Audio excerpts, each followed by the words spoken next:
Maria Santos had always been different from other girls in her small mountain village. While her friends played with dolls, she was in the woods with her grandfather, learning to track animals and handle his old hunting rifle. Her steady hands and sharp eyes made her a natural, but nobody expected those skills would one day save lives in a war zone. At 19, Maria joined the military against her family's wishes. Her mother cried for weeks, begging her to stay home and marry the baker's son, but Maria felt a calling she couldn't explain. The world was changing, conflicts were rising, and she wanted to make a difference. Basic training was brutal, especially for the few women who dared to join the Special Operations Unit. The other recruits doubted her from day one. They whispered behind her back, saying she was too small, too weak, too soft for combat. During weapons training, they expected her to struggle with the heavy rifles. Instead, Maria consistently hit targets that seasoned soldiers missed. Her instructors noticed immediately. Sergeant Rodriguez pulled her aside after a particularly impressive shooting session. "Santos, where did you learn to shoot like that?" he asked, studying her training scores. Maria simply shrugged and mentioned her grandfather's hunting lessons. She didn't realize she was already being watched by higher-ups who specialized in identifying exceptional talent for dangerous missions. 6 months later, Maria found herself deployed to a volatile region where peacekeeping forces struggled to maintain order. The local population was caught between warring factions, and innocent people died daily in crossfire.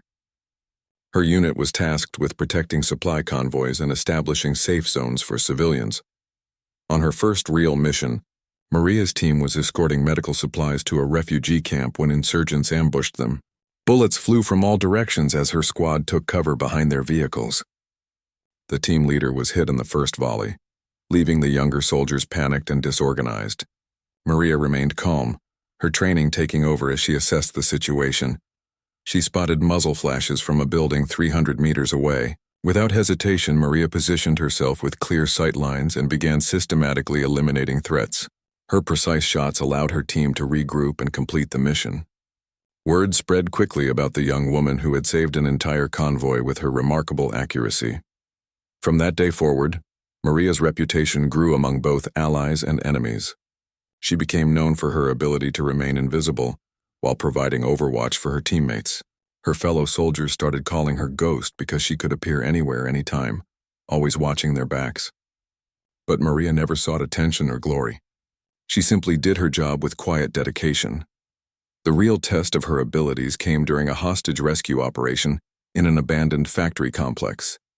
Intelligence reports indicated that several journalists had been captured by militants who were using them as human shields. The rescue team needed someone who could neutralize threats without risking civilian lives. Maria volunteered without hesitation. As she prepared her equipment in the pre-dawn darkness, Maria thought about her grandfather's words from years ago. "A true marksman doesn't just hit the target," he had told her while they sat by a campfire. "They understand the weight of every shot and never waste a bullet." She had no idea how prophetic those words would become.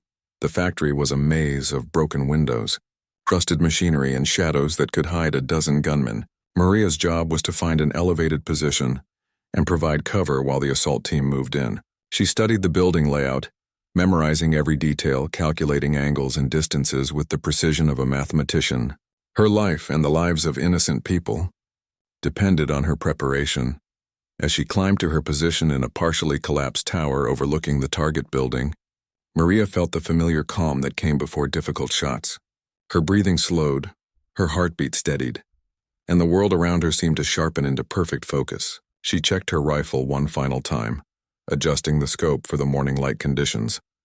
Through her scope, she could see movement in the factory windows. Armed figures moved between rooms, clearly agitated and discussing something urgently. She counted at least 6 hostiles, all carrying automatic weapons. The assault team was still 20 minutes out, which gave her time to study each target's patterns and habits. What Maria didn't know was that she was also being watched. Hidden in another building across the industrial complex, an enemy sniper had been tracking the peacekeeping forces for weeks. He was a veteran fighter who took pride in eliminating threats before they could act. He had heard rumors about a skilled woman shooter among the peacekeepers, and today he planned to test those rumors personally. Through her scope, Maria continued observing the factory when something caught her attention. a brief glint of metal from a building 500 meters to her left. She froze, recognizing the telltale reflection of another scope. Someone else was watching the same target area. Her pulse quickened as she realized she wasn't the only sniper on this battlefield. The enemy marksman was positioned in what remained of an old grain silo. Smart placement, Maria thought. He had excellent sight lines to both the factory and her own position. She carefully adjusted her scope to get a better look at his location without exposing herself. Through the shadows, she could barely make out the outline of a figure behind a rifle. Maria faced a difficult choice.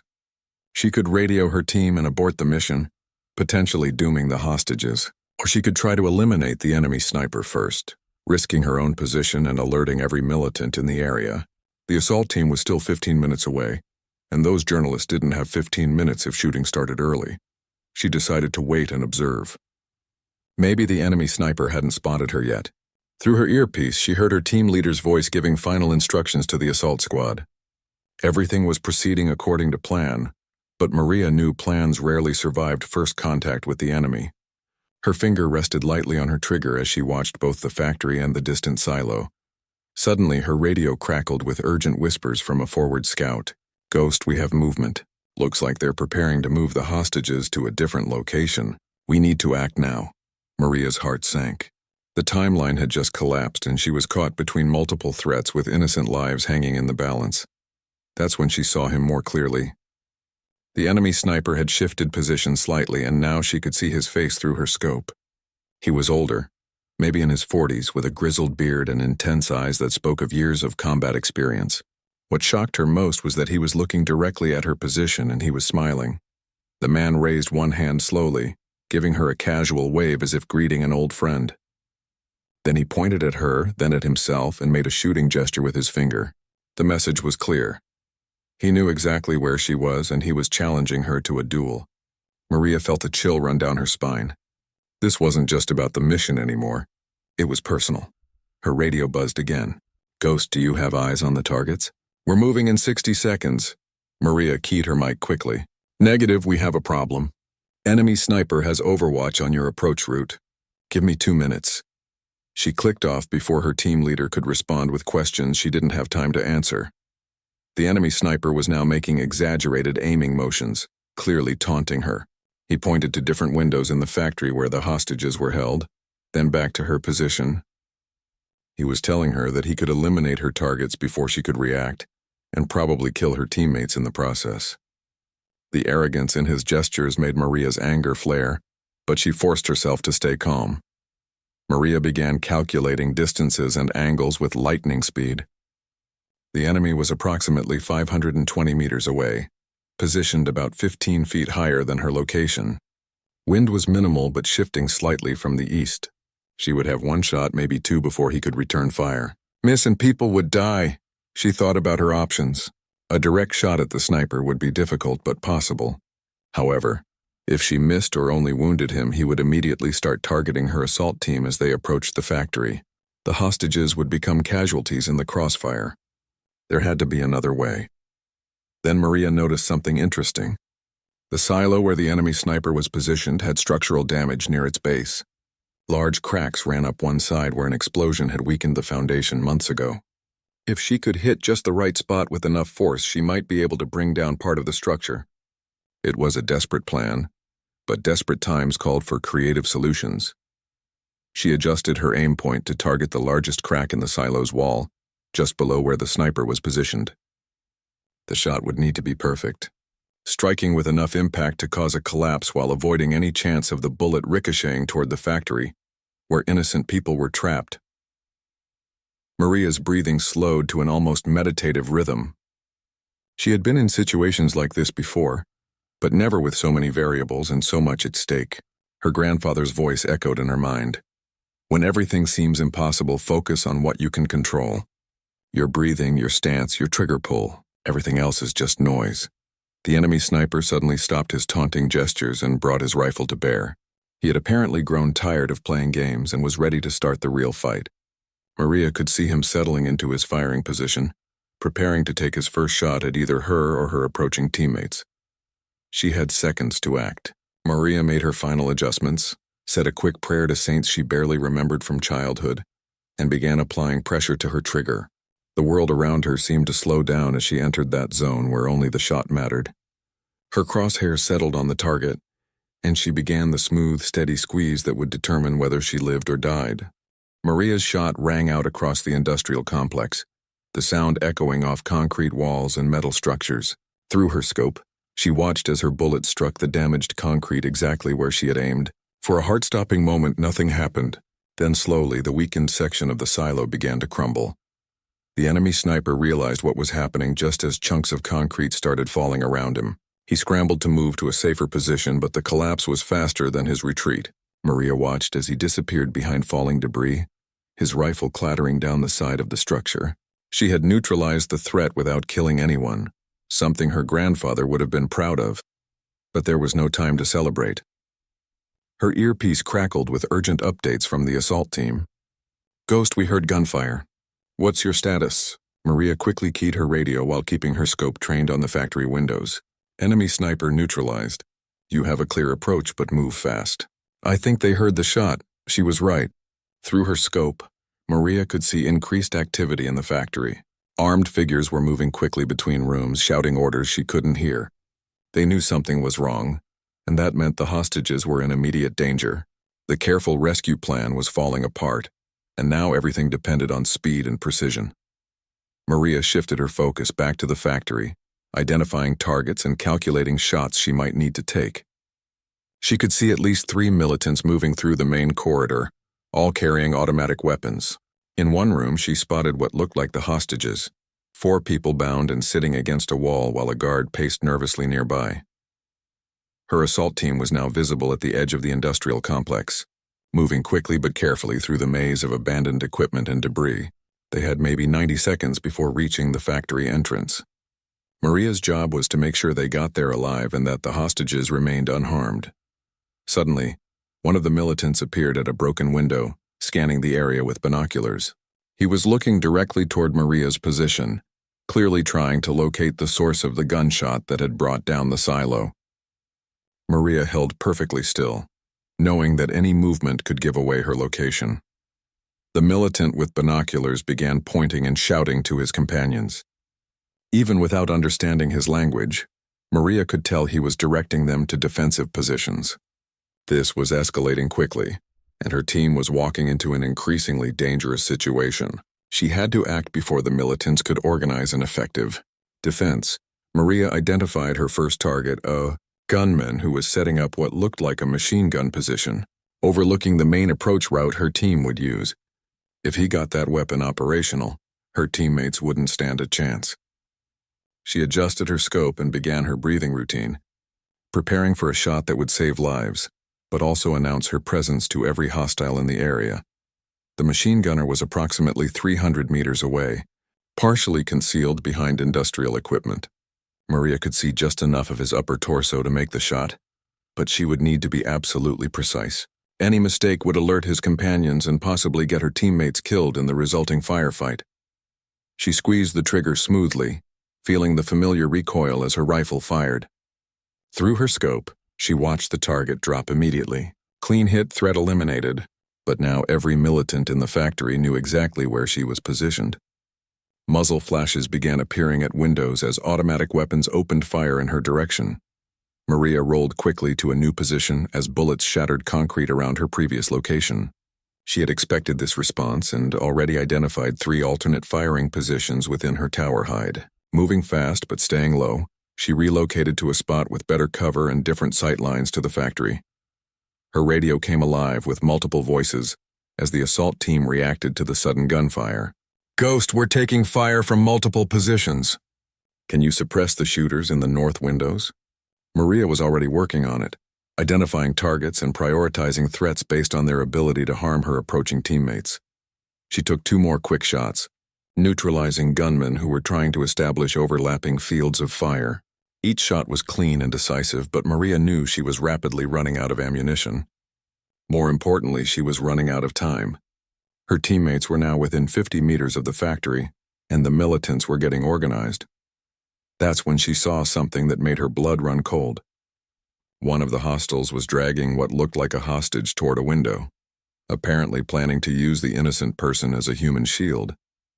This changed everything. Maria could no longer take shots at targets near that window without risking civilian casualties. She keyed her radio urgently. "Assault team, be advised.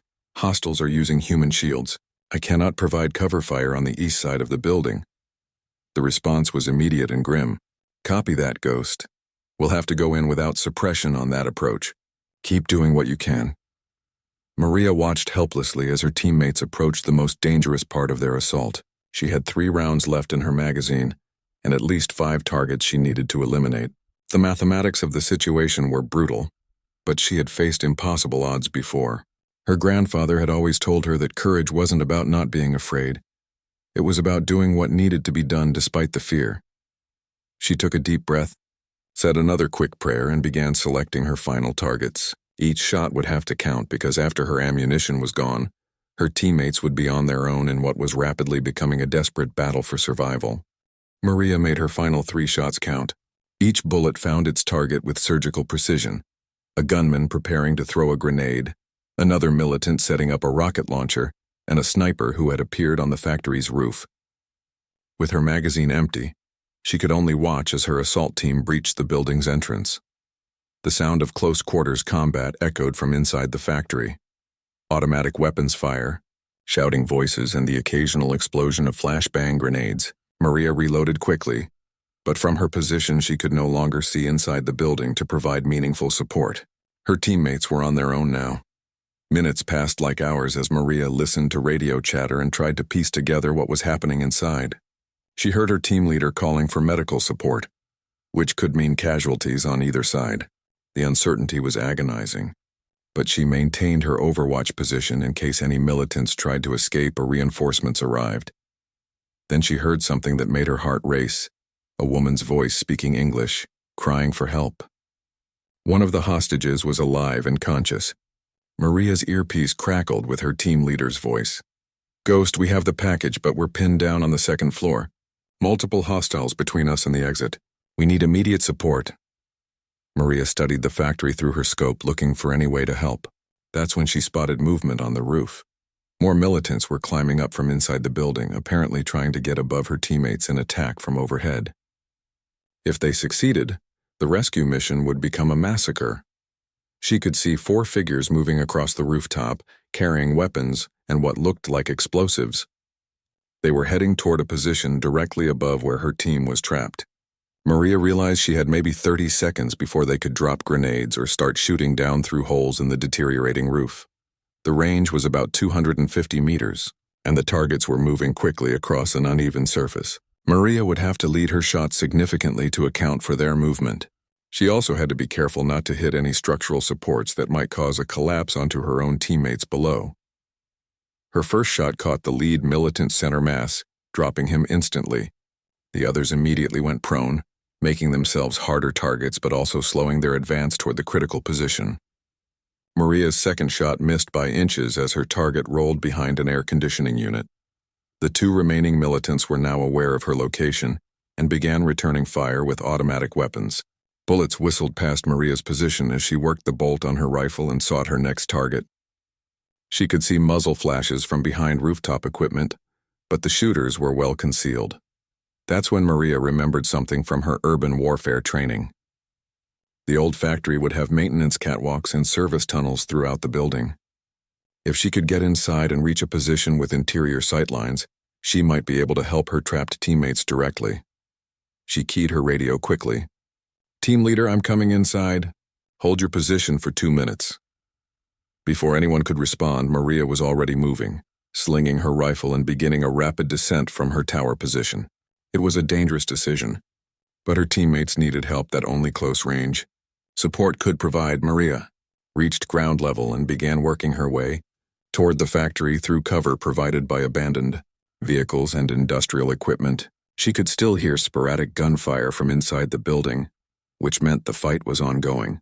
Every second counted now. She found a service entrance that had been blown open during earlier fighting.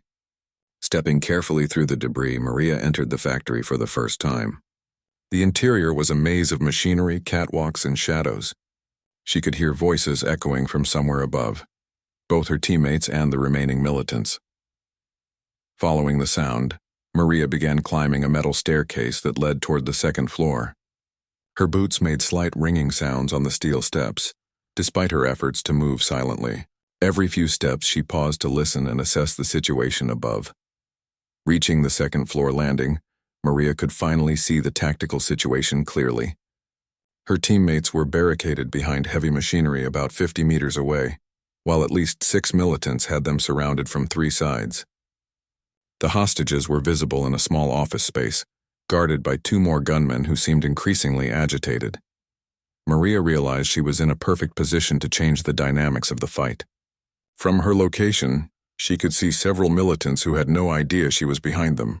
Her rifle would be too loud in the enclosed space, potentially causing panic that could get hostages killed. Instead, she drew her sidearm and began moving carefully closer. The first militant never saw her coming. Maria's training took over as she eliminated him silently, then immediately shifted position to engage the next target.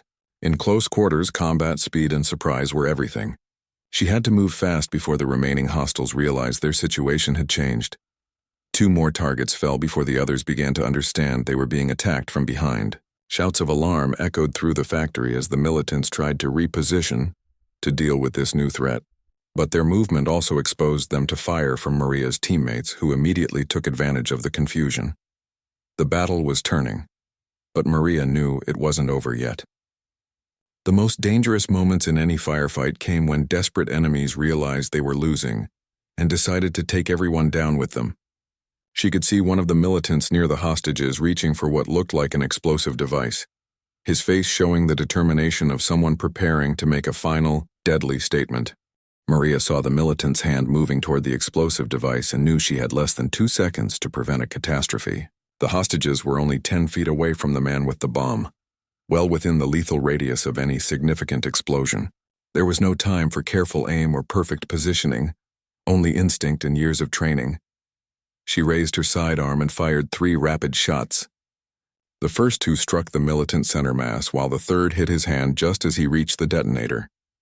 The explosive device clattered across the floor, coming to rest near a pile of debris where it couldn't harm the civilians. The immediate threat was neutralized, but Maria could hear more gunfire from other parts of the building. Her teammates immediately began advancing, using the confusion to break out of their surrounded position. Maria provided cover fire as they moved, eliminating 2 more militants who tried to re-establish defensive positions. The tide of battle had clearly turned, but the fighting wasn't over yet. The hostages were crying and calling out in multiple languages: English, French, and Arabic. Maria could see they were journalists based on their equipment and clothing. One was a middle-aged woman with a press badge. Another was a young man clutching a damaged camera. They were all alive but clearly traumatized by their ordeal. Maria's team leader, Sergeant Williams, reached her position, breathing heavily. "Outstanding work, Ghost. We couldn't have done this without you." But before Maria could respond, gunfire erupted from the stairwell they had just cleared. More militants were entering the building, apparently reinforcements arriving at the worst possible time. "We need to move now," Williams shouted over the noise. "Building's compromised and we have civilians to evacuate." Maria nodded, already calculating routes and covering positions. The original plan had been to extract through the main entrance, but that was no longer viable with hostiles flooding into the ground floor. She remembered seeing service tunnels during her approach to the building. "There's a maintenance level below us," she told Williams. "If we can reach it, we might have an alternate exit route." It was risky, but staying in their current position meant eventual encirclement and defeat. The team began moving the hostages toward a service hatch Maria had spotted near the rear of the building. The journalists were weak from their captivity but mobile enough to follow instructions. Maria and 2 other soldiers provided rearguard action as the group descended into the factory's lower level. The maintenance tunnels were dark, cramped and filled with industrial equipment that hadn't been serviced in months. Emergency lighting cast eerie shadows as the group moved single file through passages barely wide enough for 1 person. Maria could hear their pursuers above, searching room by room and getting closer. 20 minutes of careful movement through the underground maze brought them to an exit that opened into a drainage canal about 200 meters from the factory. As they emerged into daylight, Maria felt the relief that came with successful completion of an impossible mission. The hostages were safe, her teammates were alive, and the militants' operations in this area had been significantly disrupted. But the victory came at a cost. During the debrief back at base, Maria learned that the enemy sniper she had brought down in the silo had survived the collapse. Intelligence reports indicated he was a high-value target, a veteran fighter responsible for numerous attacks on peacekeeping forces. His capture would provide valuable information about insurgent operations in the region. What troubled Maria more was learning about his reputation. Local sources identified him as the Teacher, a man who had trained dozens of snipers and was known for his psychological warfare tactics. The challenging gestures he had made toward Maria weren't just arrogance. They were his signature method of intimidating opponents before eliminating them. The fact that she had survived an encounter with such a dangerous adversary was remarkable, but Maria felt no pride in the achievement. She had done her job, nothing more. The real heroes were the assault team members who had risked their lives in close-quarters combat, and the hostages who had endured captivity with courage and dignity. 3 days later, Maria received orders for her next assignment, a reconnaissance mission in mountainous terrain where insurgent activity was increasing. As she packed her equipment, she thought about the lessons learned from the factory operation. Every mission taught her something new about herself and about the brutal realities of modern warfare. Her grandfather's old hunting rifle sat in a place of honor in her personal locker, a reminder of simpler times when hitting a target meant putting food on the family table. Now her shots determined who lived and who died, who went home to their families and who became casualties in conflicts most people would never understand. Maria checked her gear one final time and prepared for whatever challenges awaited her in the mountains. She had no way of knowing that her encounter with the Teacher was far from over, and that their paths would cross again under even more dangerous circumstances. The enemy sniper had survived their first meeting, and men like him rarely forgot the people who had bested them in combat. As her helicopter lifted off toward the next mission, Maria watched the factory complex disappear behind them. 4 journalists were alive because of what had happened there, but she knew that tomorrow would bring new threats and new tests of her abilities. In this line of work, there was no such thing as a final victory, only the next challenge waiting somewhere ahead. 2 weeks after the factory rescue, Maria found herself positioned on a rocky outcropping, 8,000 feet above sea level. The mountain reconnaissance mission had seemed routine at first: monitor insurgent supply routes and report enemy movements to intelligence analysts. But routine missions had a way of becoming complicated very quickly in this region. Through her scope, Maria watched a convoy of vehicles winding through the valley below. According to her briefing, these trucks were supposed to be carrying humanitarian supplies to isolated villages. However, the heavily armed escorts and evasive route patterns suggested something far more sinister was being transported. Her radio crackled with updates from command. Intelligence had intercepted communications indicating a major weapons shipment was moving through the area, destined for insurgent cells operating near populated areas. If those weapons reached their destination, civilian casualties in the region would increase dramatically.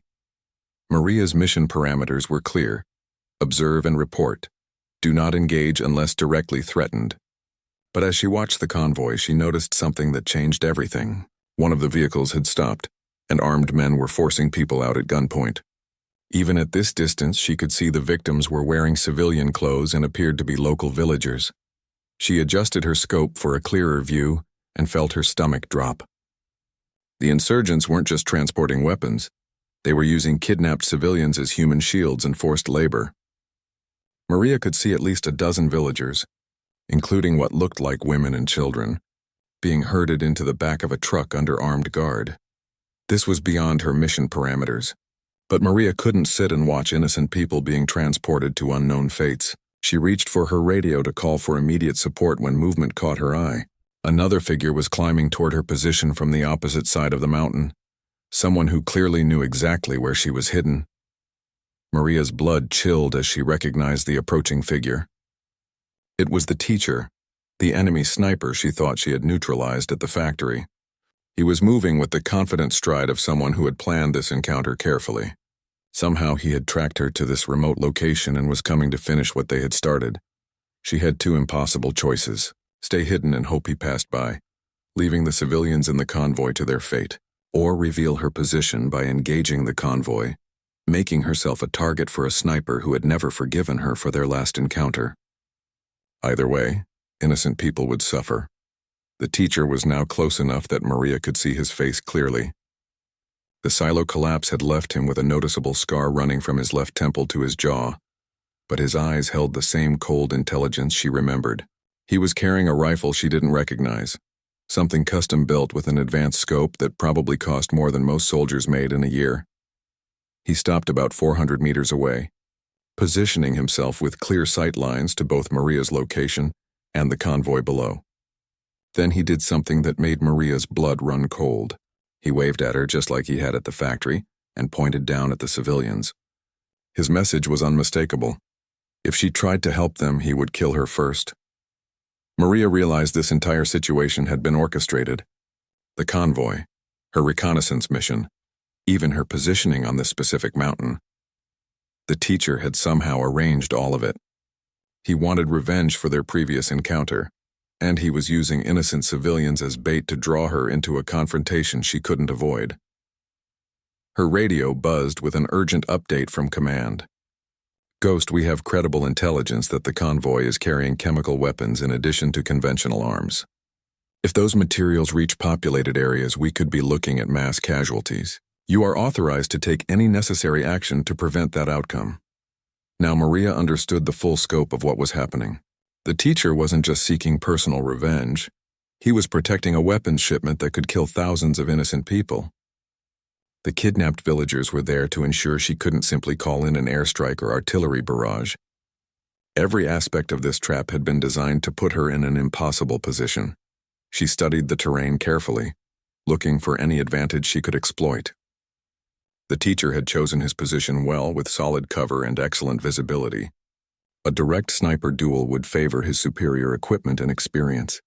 Maria needed to change the rules of engagement if she was going to save both the civilians and complete her mission. That's when she noticed something interesting about the convoy's route. The road wound around a narrow ledge with steep drops on both sides. If she could cause a controlled landslide at just the right moment, she might be able to stop the vehicles without harming the civilians. But it would require precise timing and shots at targets she could barely see from her position. More importantly, it would require her to ignore the teacher completely while she focused on the convoy, leaving herself completely vulnerable to his counterattack.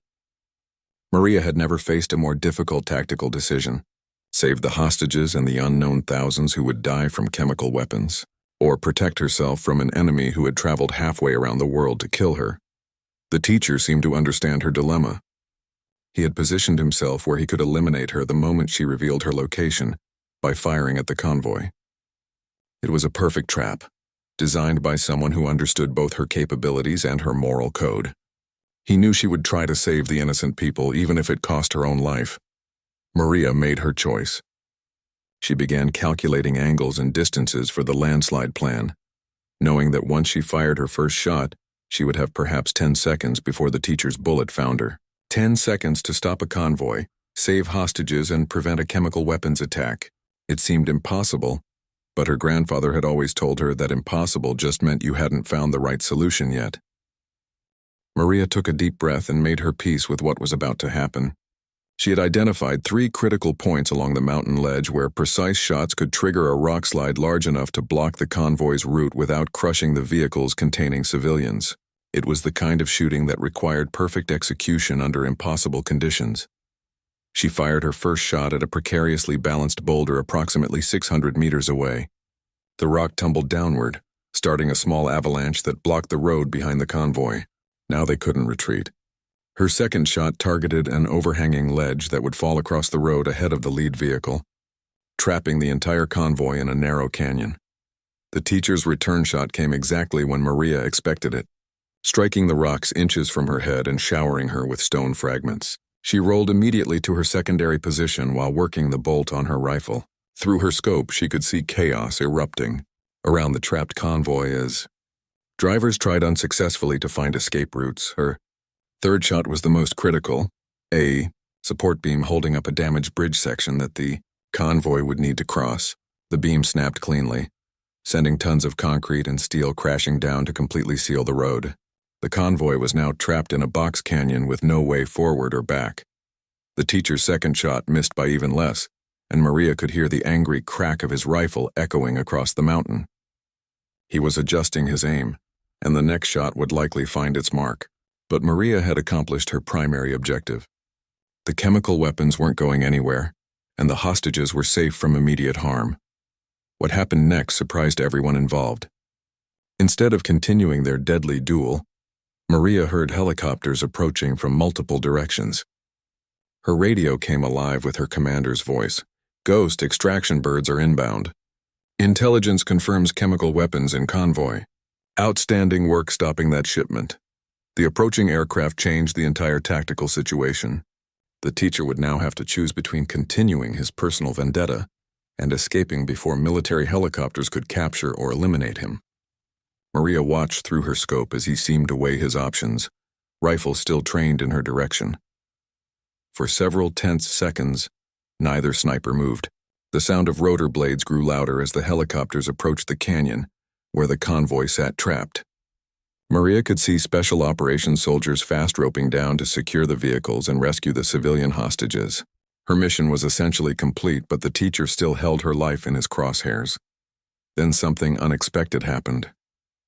The enemy sniper lowered his rifle slightly and raised his free hand in what looked almost like a salute. Through her scope, Maria could see him speaking, though she couldn't hear his words over the helicopter noise. Reading his lips, she thought he might be saying something like, "Until next time," in his native language. The teacher began retreating toward the far side of the mountain, moving with the same confident precision Maria had observed during their first encounter. He was acknowledging that this round belonged to her, but making it clear their deadly game was far from over. Maria kept her rifle trained on him until he disappeared behind a rocky ridge.